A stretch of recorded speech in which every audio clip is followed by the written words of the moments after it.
Hello, hello, hello. Good morning dito sa bansang Kuwait. Time check ay 11:40 na. Late kaming nagising. Late nagising ang mga person. Late nagising ang mga person. Ayan si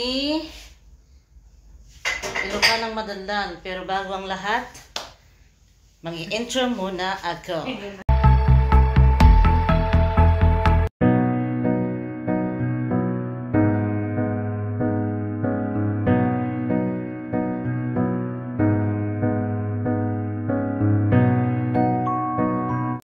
Naunang magising si Mama Kiber sa amin kasi usually kami ang kumukuha niya doon sa kwarto niya. Ngayong araw siyang naglagay dito sa sala. Means nauna siyang gumising sa amin. At ngayon ay countdown na nga tayo. 4 days na lang at magiging Eid na dito sa bansang Kuwait. Patapos na yung Ramadan. Kaya sige, titingnan natin kung ano yung mga kaganapan sa 4th day bago matapos ang Ramadan or bago ang Eid. Maglilinis muna siguro kami. Kunin namin yung mga pagkain dun sa sala. Ay, sa darakil. Oo, amo mo. Yan na lang yung natira na pagkain kahapon. Chicken wings. Then, at ayan, ang dalagang dilag.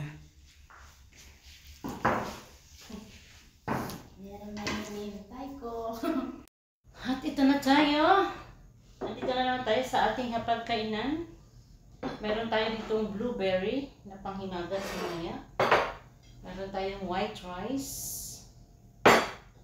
Ang chicken wings na tira ng mga amo kahapon or kagabi. At ito yung ating bangus na niluto sa pressure cooker. Kasama ko pala ngayon si Ilocano ng Madaldal. Ayan o. Magsalita ka naman, Day. Okay guys, kuhain tayo ng mantika ang bangus.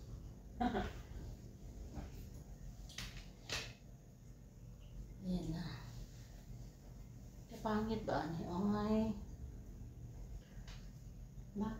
Against kasi sa light. Kain mo na ako.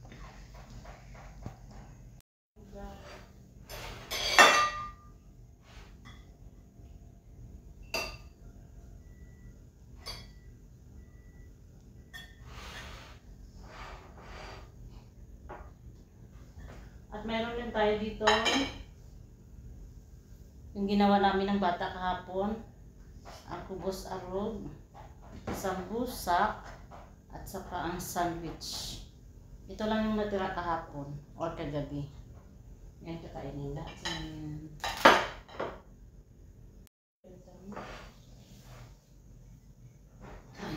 Kain.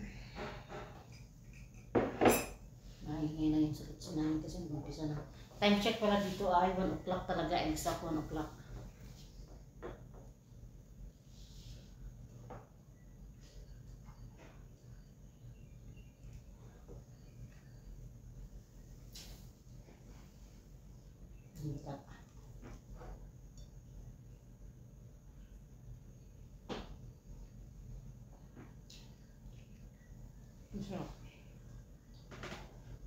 Nga, para maging productive ang ating araw ay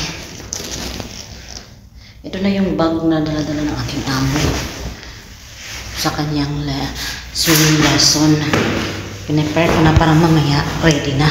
At nag-iron din ako ng damit ni Mama Kiber habang wala pang trabaho doon sa baba. Kaya ganito ang buhay.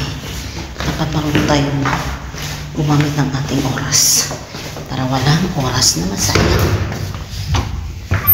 Isa na nga, dahil natin ko na yung inayon ko ng mga gamit ng amo ko, ay prepare ko din yung kanyang pagkain mamayang suhur.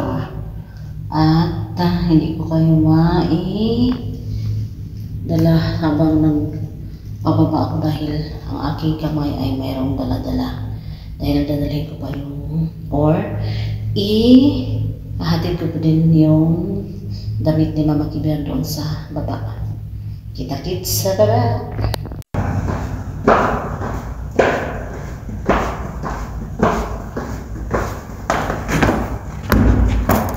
Mama Kiber. Pero parang tulog yata siya. Ito na nga.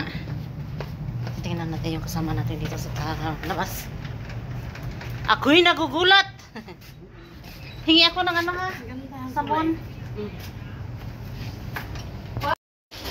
Bumaba ako ng maaga dito sa kanyang territory.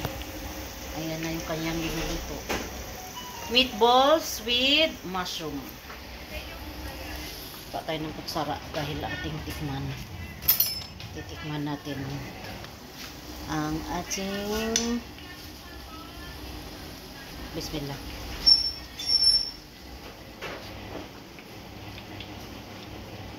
Okay lang. Ito yung kanyang nilulutong meatballs. Ikaw ang gumawa ng meatballs na to? Yeah. From Jamia? I will not worry myself about making the meatballs. Pwede naman bumili.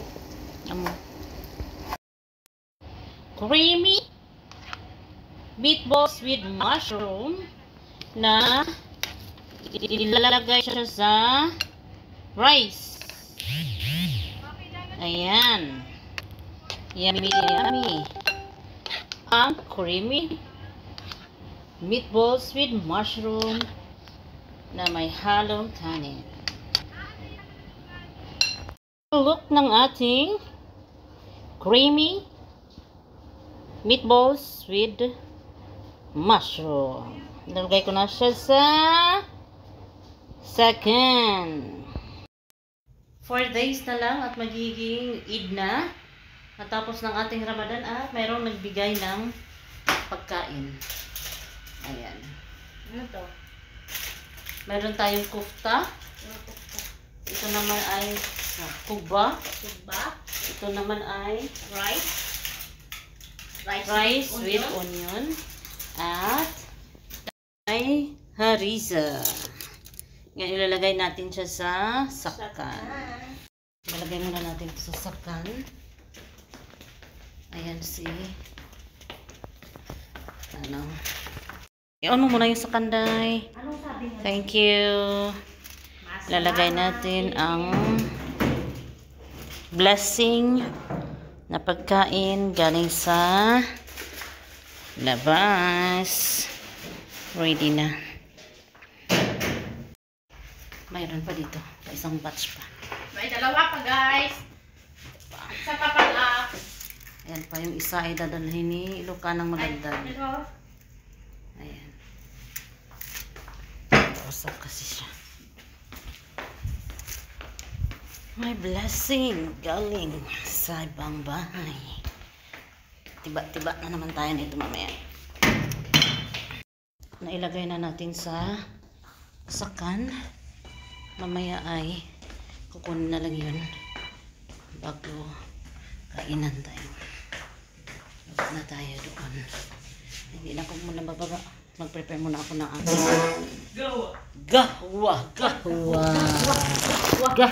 gahwa. Lagyan na natin ng kape ang ating pinapakulo ang tubig with saffron and hell. 1, 2, 3.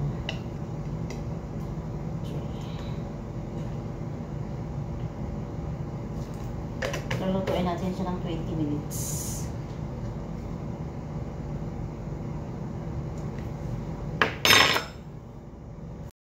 Tingnan ko yung aking niluluto dito. Mayroong mga nuts dito, hindi ko alam yung kanino. Talit ko dito sa baba. Nuts, oh.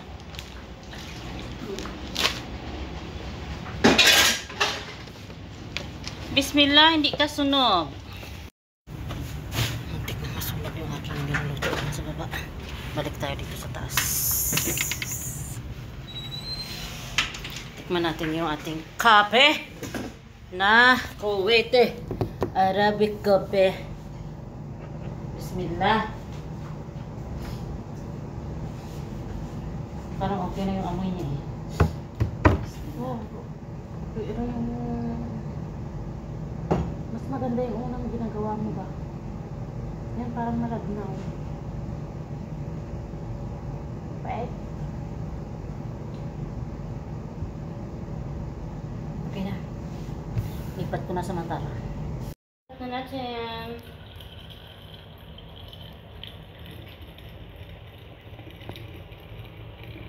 Buo-buo pa yung kanyang heel at saka ano nagdoble yung heel pa eh.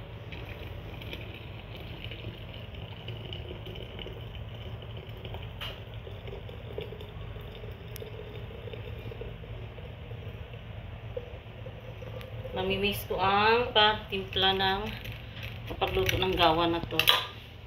Malapit na magtapos ang Ramadan.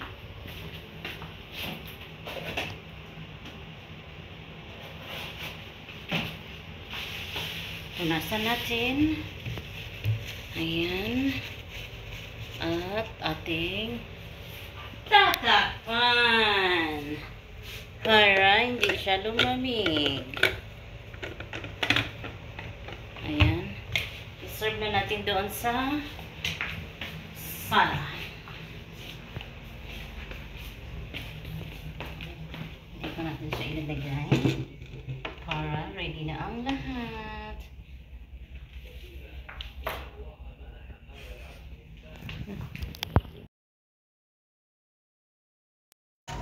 Dito na kami sa kusina. Dahil naghihintay para magsira ba ng mga pagkain ng mga Arabo. Ay, talaga po. Kung may kasama ka na hindi mo maintindihan kung sinasabi niya, Chinese po, Japanese. Tapos na. At nilagay ko na ito sa bread. Mamaya ko na lagyan ng cheese.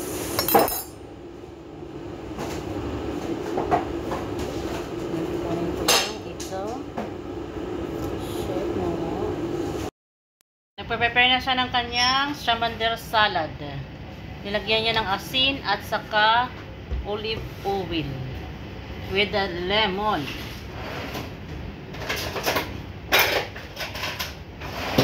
Ayan na ang salad.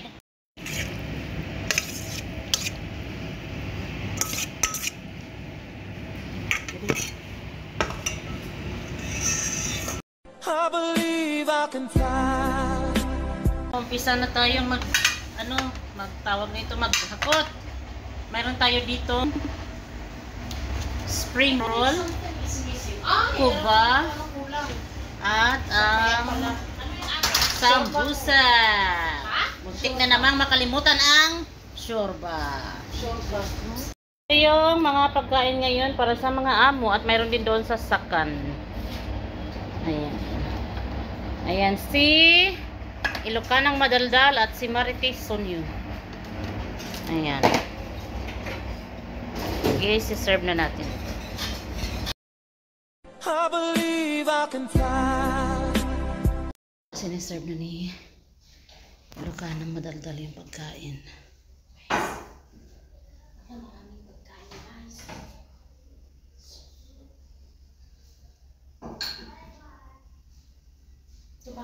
Ang daming pagkain ngayon. Ayan. Mag-prepare din ako ng juice. Lagyan ko na ng ice.